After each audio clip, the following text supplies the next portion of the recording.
Job math সমাধান দিচ্ছি। তো 49তম বিসিএস একটি প্রশ্ন সমাধান দেখেন। তো বলছে লগ এক্স ভিত্তিক 4 সমান সমান -2 হলে এক্স এর মান কত। তার মানে আমার এই ভিত্তিটার মান কত সেটি আমাদের বের করতে বলছে। তো একটু দেখি, এই ধরনের লগ টাইপের কিছু ফাংশনকে আমাদের যদি ভিত্তির মান বের করতে হয় তাহলে এটাকে সূচকে পরিবর্তন করতে হবে। তার মানে আপনাকে এখান থেকে সূচকে কনভার্ট করতে হবে। তো এক্স আছে, এক্স থাকলো, এই দিকের যে মানটা রয়েছে সূচকের সেটা হচ্ছে ভিত্তির উপর পাওয়ার হবে। ভিত্তির উপর কী হবে? পাওয়ার হবে। আর আর্গুমেন্টটা ফ্রি হয়ে যাবে, আর্গুমেন্টটা ফ্রি হয়ে যাবে। তো এখন দেখি আমরা এখানে দেখি, তো এক্স ইনভার্স -2 মানে 1/x², 1 কি x²। তো ইনভার্স মানে নিচের পাওয়ার, আর ইকুয়াল টু 4 আছে 4।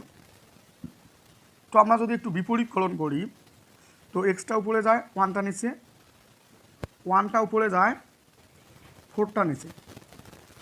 তো এক্সটাকে আটকাইতে গেলে এই স্কোয়ারটি গিয়ে রুট হয়ে যায়, √1/4। √1/4 সমান লেখা যায় 1/2। তো আমাদের এখানে ভিত্তি হবে 1/2। অবশ্যই সকলে বুঝতে পারছেন। ধন্যবাদ সকলকে।